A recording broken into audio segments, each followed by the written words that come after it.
नमस्कार दोस्तों, आज मैं आपको फाल्गुन मास में पड़ने वाले व्रतों की संपूर्ण कहानियाँ सुनाने जा रही हूँ। सभी कहानियाँ एक साथ सुनने से सभी व्रतों का फल एक साथ मिलता है। घर में सुख शांति और वैभव की वृद्धि होती है। प्रेम से बोलिए सभी देवों की जय हो। फाल्गुन मास के पहले व्रत गणेश चौथ की कहानी। प्रेम से बोलिए गणेश भगवान की जय हो। एक बार पार्वती जी पूछी, हे गजानन, फाल्गुन कृष्ण चतुर्थी को गणेश जी की पूजा कैसे करनी चाहिए? इस महीने में किस नाम से पूजन होता है और आहार में क्या ग्रहण करना चाहिए? गणेश भगवान ने कहा, हे माता, फाल्गुन चतुर्थी को हेरम नाम से गणेश जी की पूजा करनी चाहिए। पूजा का विधान पूर्वोक्त रूप से है। इस दिन खीर में कनेर का फूल मिलाकर गुलबास की लकड़ी से हवन करना चाहिए। विद्वानों का मत है कि आहार में घी और चीनी लें। इससे संबंधित एक पूर्वकालीन इतिहास सुनाता हूँ। युधिष्ठिर के प्रश्न के उत्तर में जैसा कृष्ण जी ने कहा था उसे मैं सुनाता हूँ। श्री कृष्ण जी ने कहा, प्राचीन काल में युवश्राव नामक एक राजा हुए थे। वे धर्मात्मा, उदार, दाता, देवताओं एवं ब्राह्मणों के पूजक थे। उस राजा के राज्य में विष्णु शर्मा नाम के एक तपस्वी ब्राह्मण रहते थे। वे वेद वेत्ता एवं धर्मशास्त्रज्ञ थे। उनके 7 पुत्र हुए जो सभी धन्य धन से समृद्ध थे, परंतु पारंपरिक कलह के कारण सब अलग होकर रहने लगे। विष्णु शर्मा प्रत्येक पुत्रों के घर में क्रमशः एक एक दिन भोजन करते थे। बहुत दिन बीतने के बाद वे बूढ़े होकर कमजोर हो गए। वृद्ध होने के कारण उनकी सभी बहुएं अनादर करने लगी। वे तिरस्कृत होकर रोते रहते थे। एक समय की बात है कि विष्णु शर्मा गणेश चौथ का व्रत रहकर अपनी बड़ी पुत्र वधू के घर गए। उस ब्राह्मण ने कहा कि हे बहुरानी, आज मैं गणेश जी का व्रती हूँ, तुम पूजन सामग्री जुटा दो। गणेश जी प्रसन्न होकर प्रचुर धन देंगे। अपने ससुर की बात सुन बहू कर्कश स्वर में बोली, हे दादाजी, मुझे घर के कामों से ही फुर्सत नहीं है, फिर इन झमेलों में पड़ने का कहाँ समय है। हे ससुर जी, आप हमेशा ही कोई न कोई नाटक रचते हैं। आज गणेश जी का बहाना लेकर आ पहुँचे। मैं गणेश व्रत नहीं जानती हूँ और न तो गणेश जी को ही आप यहाँ से खिसकिए। इस प्रकार बहू की झिझकी सुनकर वह 6 बहुओं के घर बारी बारी से गए, परंतु सभी बहुओं ने वैसा ही बात कही। सभी जगहों से अपमानित होकर वह कृषकाय ब्राह्मण बहुत ही दुखी हुआ। इसके बाद वह सबसे छोटी बहू के घर जाकर बैठ गए। छोटी बहू बहुत ही धनहीन थी। वह संकोच में पड़कर कहने लगी। ब्राह्मण ने कहा कि अरे बहुरानी, अब मैं कहाँ जाऊँ? 6 बहुओं ने फटकार दिया, तुम्हारे यहाँ तो व्रत सामग्री एकत्रित करने का कोई साधन नहीं दिख रहा है। मैं स्वयं बहुत वृद्ध हूँ। हे कल्याणी बहू, मैं बार बार सोचता हूँ कि इस व्रत से सिद्धि मिलेगी और सभी कष्टों का अंत होगा। अपने ससुर की बात सुनकर छोटी बहू कहने लगी, हे दादाजी, आप इतने दुखी क्यों हो रहे हैं? आप अपनी इच्छा के अनुसार व्रत कीजिए। मैं भी आपके साथ संकट नाशन व्रत करूंगी। इससे हमारे दुखों का निवारण होगा। इतना कहकर छोटी बहू घर से बाहर जाकर भिक्षा मांग लाई। अपने और ससुर के लिए अलग अलग लड्डू बनाया। चंदन, फूल, अक्षत, फल, धूप, दीप, नैवेद्य और तांबुल उसने अलग अलग करके ससुर के साथ पूजन किया। पूजन करने के पश्चात उसने ससुर को सम्मान पूर्वक भोजन कराया। भोजन के अभाव में स्वयं कुछ न खाकर निराहार रही। हे देवी, अर्धरात्रि के बाद उसके ससुर विष्णु शर्मा को दस्त होने लगे, जिससे उसके दोनों पैर पर छींटे पड़ गए। उसने ससुर के पैर धुलवाकर शरीर पोंछे। वह शोक करने लगी कि मुझ हतभाग्नि के कारण आपकी ऐसी दशा क्यों हुई? हे दादाजी, रात को अब मैं कहाँ जाऊँ? मुझे आप कोई उपाय बतलाइए। रात भर विलाप करते रहने के कारण अनजान में उसका जागरण भी हो गया और फिर सुबह हुई। छोटी बहू क्या देखती है कि उसके घर में हीरा, मोती और मणियों का ढेर पड़ा है, जिससे घर प्रकाशित हो रहा था। अब उसके ससुर का कायदस्त भी बंद हो चुका था। आश्चर्य में पड़कर बहू अपने ससुर से पूछने लगी, यह क्या बात है? यह संपत्ति किसकी है? अरे, इतना मणि मूंगा आदि मेरे घर कहाँ से आ गए? हे दादाजी, क्या कोई हम लोगों को चोरी में फंसाने के उद्देश्य से तो घर में नहीं डाल गया है? पतों की बात सुनकर ब्राह्मण कहने लगा कि हे कल्याणी, यह सब तुम्हारी श्रद्धा का फल है। तुम्हारी भक्ति से गणेश भगवान तुम पर प्रसन्न हो गए हैं। इस व्रत के प्रभाव से ही गणेश जी ने तुम्हें इतनी संपत्ति दी है। बहू कहने लगी कि हे दादाजी, आप धन्य हैं। गणेश जी धन्य हैं। आपकी कृपा से ही गणेश जी प्रसन्न हुए हैं। मेरी दरिद्रता दूर हुई, घर में अतुल संपत्ति आई और आपकी कृपा से मैं भी धन्य हुई। इस प्रकार वह ससुर से बार बार कहने लगी। अब छोटी बहू के घर में अपार संपत्ति देखकर अन्य सभी बहुओं के क्रोध की सीमा न रही। उन्होंने कहा कि बूढ़े ने अपने संपूर्ण संचित धन को दे डाला है। बहुओं के पारंपरिक कलह को देखकर विष्णु शर्मा डरकर कहने लगे कि इसमें मेरा कोई दोष नहीं है। केवल इस व्रत के प्रभाव से गणेश भगवान ने प्रसन्न होकर छोटी बहू को दिया है। गणेश जी ने कुबेर जैसी संपत्ति प्रदान की है। हे बहुओं, मैंने पहले तुम्हारे घर जाकर व्रत अनुष्ठान का अनुरोध किया था, परंतु तुम लोगों ने मुझे दुक्कार दिया। छोटी बहू ने भिक्षा मांगकर पूजन सामग्री जुटाई।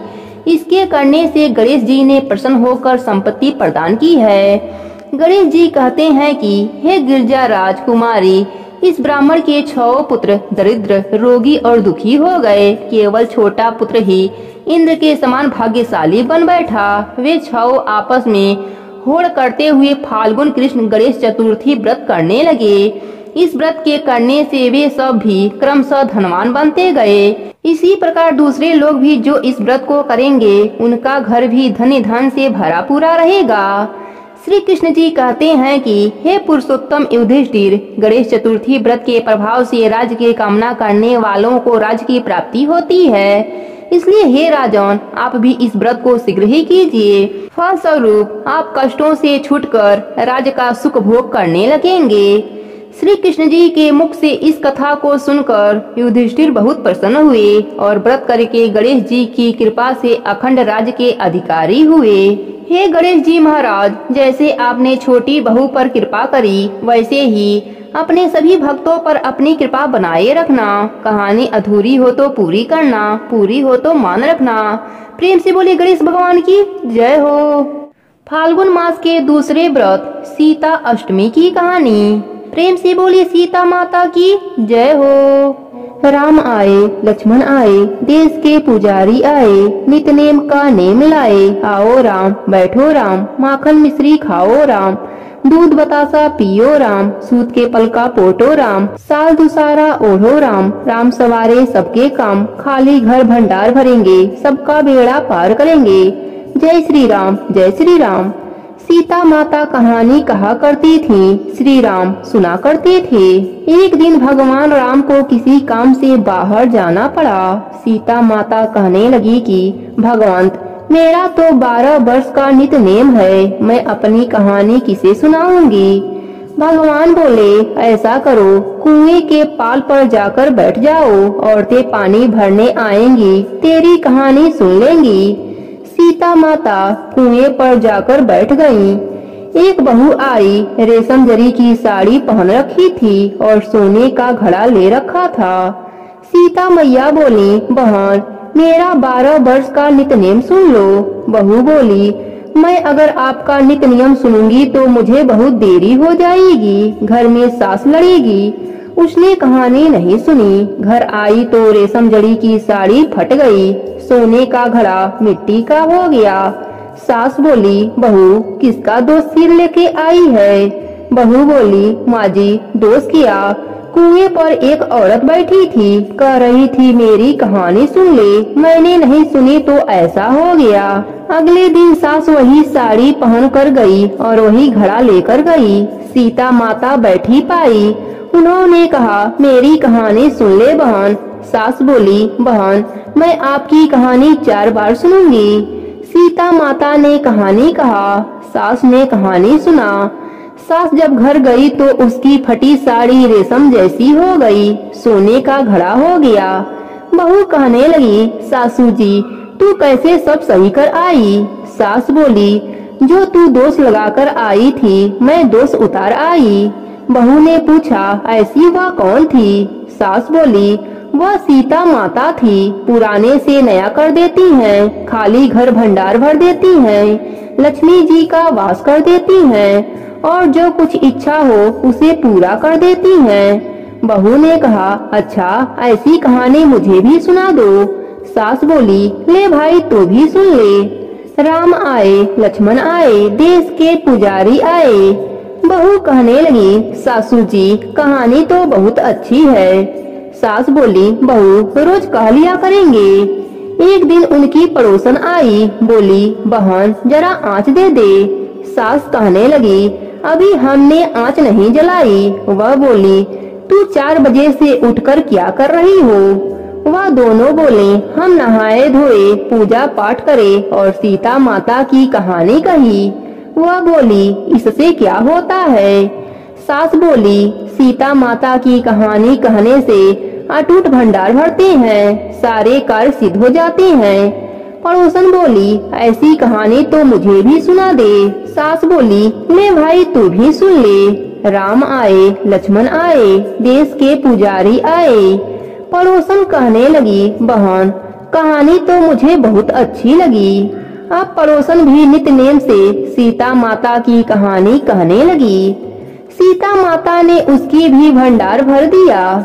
हे मेरी सीता माता, जैसे उन सबके भंडार भरे मेरी भी भरियो। लक्ष्मी जी का वास हो, अन्नपूर्णा का वास हो। प्रेम से बोलो सीता माता की जय हो, श्री रामचंद्र की जय हो। फाल्गुन मास के तीसरे व्रत विजया एकादशी व्रत की कथा। प्रेम से बोलिए विष्णु भगवान की जय हो। महाराज युधिष्ठिर ने भगवान श्री कृष्ण से कहा, अब आप कृपा कर फाल्गुन कृष्ण एकादशी का नाम, व्रत का विधान और महात्म्य एवं पुण्य फल का वर्णन कीजिए, मेरी सुनने की बड़ी इच्छा है।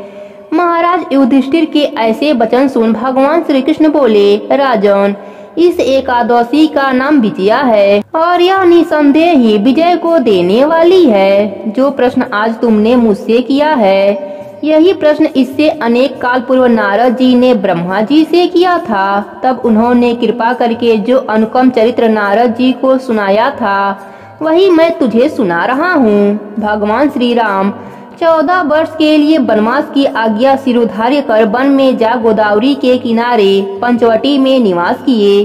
तपस्वी सीता वहीं से रावण द्वारा हरी गयीं, जिससे वह अत्यंत ही व्याकुल एवं व्यतीत हुए। भगवती सीता के वियोग अग्नि में जलते हुए भगवान श्री राम उनको खोजने लगे। आगे कुछ दूर चलने पर उन्हें मरणासन अवस्था में गिद्धराज जटायु मिले। उन्होंने अपने आहत होने का समुचित वृतांत सुनाकर अपनी अलौकिक लीला समाप्त की। आगे चलकर रामचंद्र जी ने कबंध का वध किया और सुग्रीव से मित्रता की। भक्त शिरोमणि केसरी नंदन हनुमान जी ने लंका जाकर भगवती सीता का पता लगाया। रावण को भगवान रामचंद्र का अनुपम तेज दिखाकर लंका को जलाया और सीता जी की खबर लाकर भगवान रामचंद्र को सुनाया। जब भगवान रामचंद्र ने सुग्रीव की सलाह से बानर और भालुओं की सेना ले लंका पर चढ़ाई की, मगर वहां पर सागर की महानता और अगाधता को देख चकरा गए और लक्ष्मण से कहा, भाई यह सागर तो अत्यंत ही अगम और अगाध दिखाई पड़ता है, इसको किस प्रकार पार करना होगा? यह विशाल बानरी सेना लंका में किस प्रकार पहुंचेगी? कोई युक्ति तुम्ही बताओ। बड़े भाई के ऐसे वाक्य सुन विचारवान लक्ष्मण ने कहा, प्रभु आप स्वयं आदि पुरुष परमेश्वर हैं, यद्यपि आपसे कोई बात छिपी नहीं है, तथापि आप लोक लीला कर रहे हैं। आप तो जानते ही हैं कि यहाँ समीप में ही महर्षि दलभ्य का आश्रम है। वह महामुनि अत्यंत ही ज्ञानी और बुद्धिमान है। यदि आप उनके पास जाकर यह प्रश्न करें तो वह अवश्य ही आपको उपाय बताएंगे। लक्ष्मण जी की यह बातें रामचंद्र जी को ठीक जची और वे दालभ्य ऋषि के पास जाकर उन्हें प्रणाम किए। महर्षि ने आशीर्वाद दे उन्हें आदर पूर्वक आसन दिया, आने का कारण पूछा। उत्तर में रामचंद्र जी ने अपना अभिप्राय महर्षि से कह सुनाया। तब महर्षि ने कहा, हे रघुकुल भूषण, आप फाल्गुन कृष्ण एकादशी जिसका नाम विजया है व्रत कीजिए। आपका मनोरथ अवश्य ही पूर्ण होगा और लंका में आपका विजय होगा। उस व्रत की विधि मैं आपसे कहता हूँ, सुनिए। दशमी के दिन सोना, चांदी, तांबा अथवा मिट्टी का एक घड़ा लें, कलश स्थापित करें, उसमें जल एवं आम के पल्लव छोड़ वेदिका पर रखें। उसके आसपास सप्तधान्य और उसके ऊपर जौ रख नारायण की प्रतिमा स्थापित करें। एकादशी के दिन स्नान इत्यादि से शुद्ध हो धूप दीप एवं नैवेद्य द्वारा विधिवत भगवान का पूजन करें। उस दिन भर उस कुंभ के सामने बैठकर भगवान का ध्यान करें और रात में भी ध्यान करते हुए जागरण करें। द्वादशी के भोर में कलश को नदी या सरोवर के तट पर ले जाकर उसका विधिवत पूजन कर उसे ब्राह्मण को दान कर दें। इस प्रकार करने से आपके सभी मनोरथ सिद्ध होंगे। दलभ ऋषि के ऐसे वचन सुन भगवान राम ने सेना सहित व्रतों को धारण कर लंका पर विजय प्राप्त किया। हे राजन, जिस प्रकार भगवान राम ने लंका पर विजय प्राप्त किया, उसी प्रकार सभी कोई इस विजया एकादशी का व्रत करके अपनी मनोरथा सिद्ध कर सकता है। अतएव विजया एकादशी का व्रत अवश्य करना चाहिए। इसके मातम को कहने एवं सुनने दोनों से ही अनेक पापों का नाश होकर भाजपेय यज्ञ का फल मिलता है। प्रेम से बोले विष्णु भगवान की जय हो। अब सुनते हैं फाल्गुन मास के चौथे व्रत महाशिवरात्रि की कथा। प्रेम से बोलिए भगवान शिव जी की जय हो। एक गांव में एक शिकारी रहता था। वह शिकार करके अपने परिवार का पालन करता था। एक बार उस पर साहूकार का ऋण हो गया। ऋण न चुकाने पर सेठ ने उसे शिव मंदिर में बंदी बना लिया। उस दिन शिवरात्रि थी। वह शिव संबंधी बातें ध्यान पूर्वक देखता व सुनता रहा। संध्या होने पर सेठ ने उसे अपने पास बुलाया। शिकारी ने अगले दिन ऋण चुकाने का वादा कर सेठ के कैद से छूट गया। जंगल में एक तालाब के किनारे बेल वृक्ष पर शिकार करने के लिए मचान बनाने लगा। उस पेड़ के नीचे शिवलिंग था। पेड़ के पत्ते मचान बनाते समय शिवलिंग पर गिरे। इस प्रकार दिन भर भूखे रहने से शिकारी का व्रत भी हो गया और शिवलिंग पर बेल पत्र भी चढ़ गए। एक पहर व्यतीत होने पर एक गर्भिणी हिरणी तालाब पर पानी पीने निकली। शिकारी ने उसे देखकर धनुष बाण उठा लिया। वह हिरणी कातर स्वर में बोली, मैं गर्भिणी हूँ, मेरा प्रसव काल समीप ही है। मैं बच्चे को जन्म देकर शीघ्र ही तुम्हारे सामने उपस्थित हो जाऊंगी। शिकारी ने उसे छोड़ दिया। कुछ देर बाद एक दूसरी हिरणी उधर से निकली। शिकारी ने फिर धनुष पर बाण चढ़ाया। हिरणी ने निवेदन किया, हे व्याघ्र महोदय, मैं थोड़ी देर पहले ऋतु से निवृत्त हुई हूँ, कामातुर हूँ। अपने पति से मिलन करने पर शीघ्र तुम्हारे समझ प्रस्तुत हो जाऊंगी। शिकारी ने उसे भी छोड़ दिया। रात्रि के अंतिम पहर में एक मृगी अपने बच्चों के साथ उधर से निकली। शिकारी ने शिकार हेतु धनुष पर बाण चढ़ाया। वह तीर छोड़ने ही वाला था कि वह मृगी बोली, मैं इन बच्चों को इसके पिता के पास छोड़ आऊं, तब मुझे मार डालना। मैं आपके बच्चों के नाम पर दया की भीख मांगती हूँ। शिकारी को इस पर भी दया आ गई और उसे छोड़ दिया। फाव फटने को हुई तो एक तंदुरुस्त हिरण आता दिखाई दिया। शिकारी उसका शिकार करने के लिए उद्यत हो गया। हिरण बोला, व्याघ्र महोदय, यदि तुमने इससे पहले 3 मृगियों तथा उसके बच्चों को मार दिया हो तो मुझे भी मार दीजिए, ताकि मुझे उनका वियोग न सहना पड़े। मैं उन तीनों का पति हूँ। यदि तुमने उन्हें जीवन दान दिया हो तो मुझ पर भी कुछ समय के लिए कृपा करें। मैं उनसे मिलकर तुम्हारे सामने आत्मसमर्पण कर दूंगा। मृग की बात सुनकर रात की सारी घटनाएं उसके दिमाग में घूम गई। उसने मृग को सारी बातें बता दी। उपवास, रात्रि जागरण तथा शिवलिंग पर बेलपत्र चढ़ने से उसमें भगवत भक्ति का जागरण हो गया। उसने मृग को भी छोड़ दिया। भगवान शिव शंकर की अनुकंपा से उसका हृदय मांगलिक भावों से भर गया। अपने अतीत के कर्मों को याद करके वह पश्चाताप की अग्नि में जलने लगा। थोड़ी देर बाद हिरण सपरिवार शिकारी के सामने उपस्थित हो गया।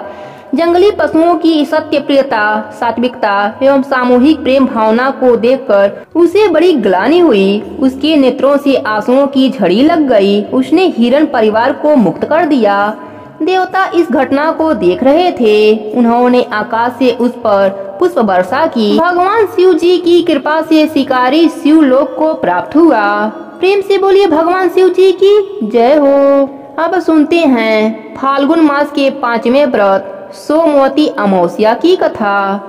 प्रेम से बोलिए अमावस्या माता की जय हो। एक गरीब ब्राह्मण परिवार था जिसमें पति पत्नी के अलावा एक पुत्री भी रहती थी। पुत्री धीरे धीरे बड़ी होने लगी। उस लड़की में समय के साथ सभी गुणों का विकास हो रहा था। लड़की सुंदर एवं गुणवान भी थी, लेकिन गरीब होने के कारण उसका विवाह नहीं हो पा रहा था। एक दिन उस ब्राह्मण के घर एक साधु पधारे, जो कि कन्या के सेवा भाव से काफी प्रसन्न हुए। कन्या को लंबी आयु का आशीर्वाद देते हुए साधु ने कहा कि कन्या के हथेली में विवाह योग्य रेखा नहीं है। अगर इसका विवाह हो भी गया तो यह विधवा हो जाएगी। ब्राह्मण दंपति ने साधु से उपाय पूछा कि कन्या ऐसा क्या करे कि उसके हाथ में विवाह का योग बन जाए। साधु ने कुछ देर विचार करने के बाद अपनी अंतर्दृष्टि से ध्यान करके बताया कि कुछ दूरी पर एक गांव में सोना नाम की धोबी जात की एक महिला अपने बेटे और बहू के साथ रहती है, जो कि बहुत ही आचार विचार और संस्कार संपन्न तथा पति परायण है। यदि यह कन्या उसकी सेवा करे और वह महिला इसकी शादी में अपने मांग का सिंदूर लगा दे, उसके बाद इस कन्या का विवाह हो तो इस कन्या का विधवा योग मिट जाएगा। साधु ने यह भी बताया कि वह महिला कहीं आती जाती नहीं है। यह बात सुनकर ब्राह्मणी ने अपने बेटी से धोबिन की सेवा करने की बात कही। कन्या मान गई। अब हर रोज धोबिन के घर जाकर सफाई और अन्य सारे काम करके अपने घर वापस आ जाती। सोना धोबन अपने बहू से पूछती है कि तुम तो सुबह ही उठकर सारे काम कर लेती हो और पता भी नहीं चलता। बहू ने कहा, माँ जी, मैंने तो सोचा कि आप ही सुबह उठकर सारे काम खुद ही खत्म कर लेती हैं। मैं तो देर से उठती हूँ। इस पर दोनों सास बहू निगरानी करने लगी कि कौन है जो सुबह ही घर का सारा काम करके चला जाता है। कई दिनों के बाद धोबन ने देखा कि एक कन्या मुंह अंधेरे घर में आती है और सारे काम करने के बाद चली जाती है। जब वह जाने लगी तो सोना धोबन उसको पकड़ लिया और पूछने लगी, आप कौन हैं और इस तरह छुपकर मेरे घर की चाकरी क्यों करती हैं? तब कन्या ने साधु द्वारा कही गई सारी बात बताई। सोना धोबन पति परायण थी, उसमें तेज था। वह तैयार हो गई। सोना धोबन के पति थोड़ा अस्वस्थ थे। उसने अपने बहू से अपने लौट आने तक घर पर ही रहने को कहा। सोना धोबन ने जैसे ही अपने मांग का सिंदूर कन्या के मांग में लगाया, उसके पति मर गए। उसे इस बात का पता चल गया। वह घर से निराजल ही चली थी, यह सोचकर कि रास्ते में कहीं पीपल का पेड़ मिलेगा तो उसे भौंरी देकर उसकी परिक्रमा करके ही जल ग्रहण करूंगी। उस दिन सोमवती अमावस्या थी। रास्ते में पीपल का पेड़ मिला। उसने ईंट के टुकड़ों से 108 बार भौंरी दिया, परिक्रमा किया। ऐसा करते ही उसका पति जीवित हो गया। हे अमावस्या माता, जैसे आप सोना धोबन पर अपनी कृपा करें, उसी तरह अपने सभी भक्तों पर अपनी कृपा बनाए रखना। कहानी अधूरी हो तो पूरी करना, पूरी हो तो मान रखना। प्रेम से बोली अमावस माता की जय हो। अब सुनते हैं फाल्गुन मास के 6वें व्रत आलम की रंग भरी एकादशी की कथा।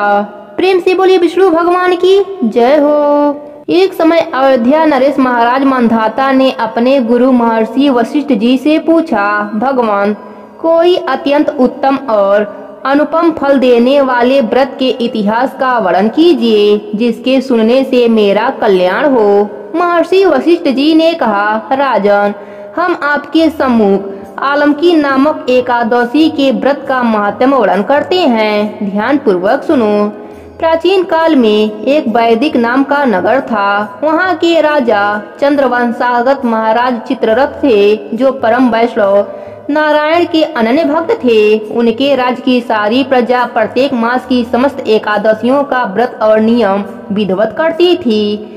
यहाँ तक कि पशु एवं पक्षी भी एकादशी के दिन आहार नहीं करते थे।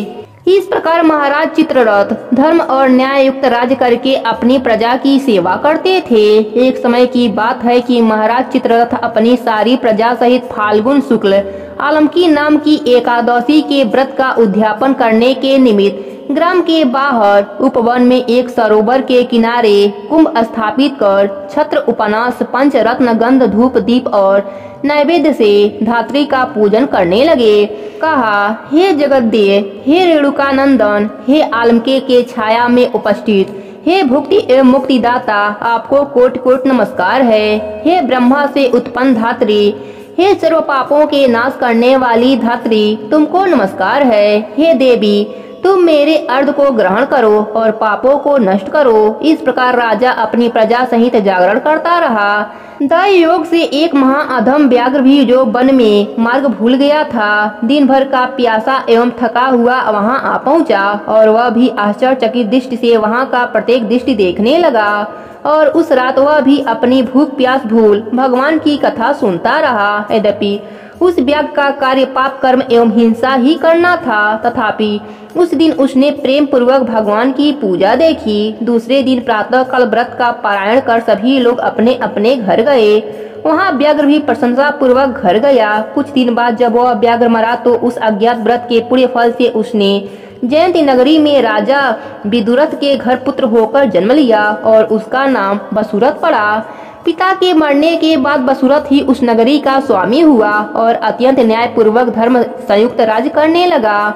उसके राज्य में समस्त प्रजा अत्यंत सुखी और समृद्धि थी। कर्मशील, धनवान तथा निरासल राजा सदैव ही अपनी प्रजा का पालन करता था। एक दिन वह राजा मृगया करने के विचार से अपनी सेना और सेनापतियों के साथ वन में गया। संयोगवश एक मृग का पीछा करते हुए वह अपने सभी साथियों से अलग होकर एक महाभयानक जंगल में जा फंसा। भूख और प्यास से व्याकुल हो एक बट वृक्ष के नीचे बैठकर विश्राम करने लगा। सुंदर, शीतल और स्वच्छ आयु के झकोरों ने शीघ्र ही उसको निद्रा देवी की गोद में डाल दिया। राजा सभी सुध बुध भूल अचेत हो गया। इसी समय वहाँ पर बहुत से जंगली डाकुओं का दल आ पहुँचा और वह राजा को सोता देख नाना प्रकार के दुर्वाक्यों को कहता हुआ राजा को मारने के लिए झपटा और एक साथ ही राजा पर अनेक प्रकार के सहस्त्रों अस्त्रों का प्रहार कर दिया। परंतु आश्चर्य का विषय तो तब हुआ, राजा के शरीर पर किसी भी अस्त्र का घाव नहीं हुआ और न राजा को कुछ मालूम ही हुआ। तब दुष्ट और भी कुपित हुए और हजारों की संख्या पर राजा पर टूट पड़े। उसी समय राजा के शरीर से एक अत्यंत तेजोमयी सुंदरी हाथ में कृपाणु लिए हुए निकली। उनको देखते ही दुष्टों के हाथ पैर ढीले हो गए। जो जहाँ था वहीं खड़ा रह गया। वह सुंदरी पैतरे बदलती भगवती चंडी के समान समस्त दुष्ट मंडली को समाप्त कर अंतर ध्यान हो गयी। दुष्टों के कोलाहल एवं आर्तनाद से राजा की निद्रा भंग हुई। उसने ज्यों ही आँख खोलकर देखा त्यों ही उसे चारों ओर लाशों के ढेर दिखाई पड़े। तब राजा ने कहा, किसने मेरी रक्षा की है? इन दुष्टों को किसने मारा है? उसी समय आकाशवाणी हुई कि भगवान के सिवा कौन किसकी रक्षा करता है। ऐसी आकाशवाणी सुन राजा अत्यंत ही प्रसन्न हुआ और घोड़े पर सवार हो अपने नगर को लौट आया। हे राजन, यह आलमकी नामक एकादशी अपने भक्तों की रक्षा कर उसे वैष्णव लोक का अवश्य ही अधिकारी बनाती है। प्रेम से बोलिए विष्णु भगवान की जय हो, एकादशी माता की जय हो। अब सुनते हैं फाल्गुन मास के 7वां कथा होलिका दहन की। प्रेम से बोलिए विष्णु भगवान की जय हो, होलिका माता की जय हो। प्राचीन काल में एक अत्याचारी राक्षस हिरण्यकश्यप ने तपस्या करके ब्रह्मा जी से वरदान पा लिया कि संसार का कोई भी जीव जंतु, देवी देवता, राक्षस, मनुष्य उसे न मार सके। ना वह रात में मरे, ना दिन में, ना पृथ्वी पर, ना आकाश में, ना घर में, ना बाहर, यहाँ तक कि कोई शस्त्र भी उसे मार न पाए। ऐसा वरदान पाकर हिरण्यकश्यप खुद को भगवान मानने लगा और वह चाहता था कि हर कोई मनुष्य भगवान विष्णु की पूजा न करे बल्कि उसकी पूजा करे। वहीं अपने पिता के आदेश का पालन न करते हुए हिरण्यकश्यप के पुत्र प्रहलाद ने उसकी पूजा करने से इनकार कर दिया और वह भगवान विष्णु की पूजा करना शुरू कर दिया। प्रहलाद भगवान विष्णु का परम भक्त था और उस पर भगवान विष्णु की असीम कृपा थी। अपने पुत्र प्रहलाद को भगवान विष्णु की आराधना करता देखकर नाराज होने के वजह से हिरण्यकश्यप ने अपने पुत्र प्रहलाद को कई सजाएं दी, जिनसे वह प्रभावित नहीं हुआ। इसके बाद हिरण्यकश्यप और उसकी बहन होलिका ने मिलकर एक योजना बनाई कि वह प्रहलाद के साथ एक चिता पर बैठेगी। होलिका के पास एक ऐसा कपड़ा था जिसके ओढ़ने के बाद आग में किसी भी तरह का नुकसान नहीं पहुंचता था। दूसरी तरफ प्रहलाद के पास खुद को बचाने के लिए कुछ भी नहीं था। जैसे ही आग जली वैसे ही भगवान विष्णु की कृपा से होलिका का वह कपड़ा उड़कर प्रहलाद के ऊपर चला गया और इस तरह प्रहलाद की जान बच गई और उसकी जगह होलिका उस आग में जल गई। इस कथा को सुनने से घर के अंदर का नकारात्मक ऊर्जा समाप्त हो जाता है। प्रेम से बोलिए विष्णु भगवान की जय हो, होलिका माता की जय हो।